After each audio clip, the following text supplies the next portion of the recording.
Hi guys, during a dramatic situation, you hope and expect politicians to keep a cool head and explain to the public their position. It doesn't always have to be something that everyone or even a majority of the population agree with, but it should be something reasonable. That was not what was on display when former Israeli Prime Minister Naftali Bennett was interviewed on Sky News. His country's government have always said that they target militants and terrorists and go out of their way to protect civilians.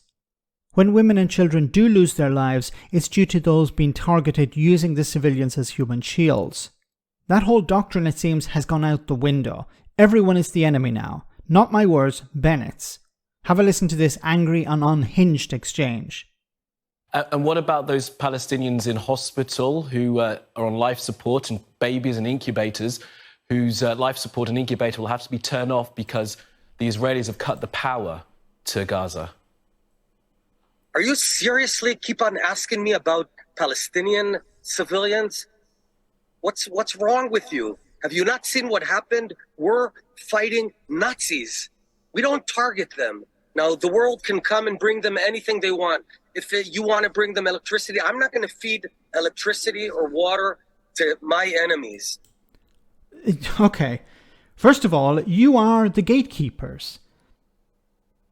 Israel control what goes in and what comes out of Gaza. There's a massive barrier there, and you decide who comes in and who comes out and what goes in and what goes out. So when it comes to energy, you have the ability to switch the energy off and switch the energy on. This is insane. Well, other people can bring in energy. No, they can't, and he knows that. And to suggest that everyone is the enemy. So children, newborns in incubators are the enemy. Really? If anyone else wants, that's fine. We're not responsible for them. This is the point. But you this keep is the on. point. I want to tell you. No, listen. You listen to me right now. I've heard you enough. No, I understand. We're trying to have a conversation here. Listen, this is my program. This is my show. And I am asking the questions. You're raising your voice, and I've asked you, and we've already stopped, please, and let me finish. We've already distinguished between Hamas. I want to tell you, shame on you. You're trying to speak over me. We are not.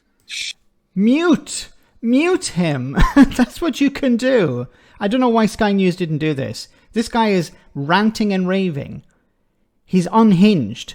Mute him. End the interview. Shame on you. It's nothing about shame. We're trying to have a conversation about a very serious situation here, and you are refusing to address it. Jump over immediately, and again, you absolutely not. You are incorrect. They are responsible, because I can tell you that when the UK, when Great Britain was fighting the Nazis during World War II, no one asked what's going on in Dresden.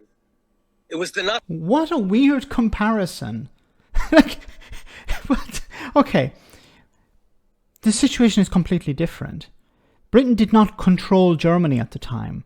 Britain did not have a wall around Germany and decide what was going in and what was going out. Yes, there was a war and many civilians were killed. But the situation is completely different. Britain did not control Germany. They didn't decide, okay, let's cut off the energy. And Germany was not engaging in the types of behavior, types of attacks that Hamas is engaging in. Like, he's comparing apples and oranges here. Nazis targeting London, and you targeted Dresden. So shame on you if you go on with that false narrative. We're not talking about that, and in hindsight, many people have listened. And in hindsight, many people have readdressed that kind of carpet bombing. Babies. Oh, I see. Now you're Mr. Clean. Shame on you. Absolutely not. And I'm not. Listen, Mr. Bennett, I am not in the military. Yes, you don't.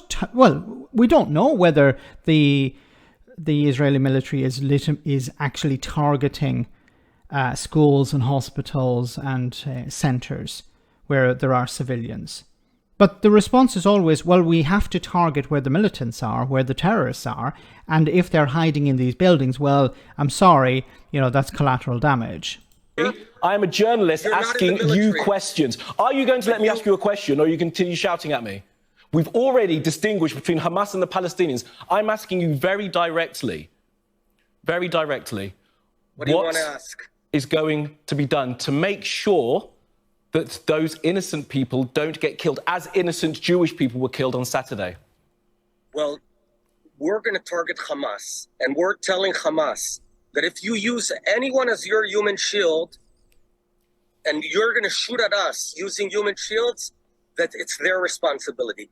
Listen, mister, if someone is shooting at your children and hiding behind a human shield, will you shoot back or not? I'm asking you a question. Someone's shooting at your children but hiding behind civilians. What's the answer? What would you do? Mr. Bennett. Well, we could turn it around on you. Like, you're firing weapons into Gaza, and the people in Gaza are saying, like, hey, I didn't do anything here. Why are you attacking me? In the same way that people in Israel are saying, why are you attacking us? We didn't want this. In the same way that people on both sides, the majority of people on both sides didn't want this. But they have to suffer the consequences. Because you have extremists on both sides who don't care about human life. Let's call a spade here. There are extremists on both sides. And this guy, when it's brought up, he's upset that people are talking about innocent civilians being killed. It's ridiculous. It's disgraceful. I would have cut off the interview as soon as he started ranting and raving, because it's pointless continuing. Let me know in the comment section, guys, what you think about all of this. As always, your comments are greatly appreciated. Thanks a lot.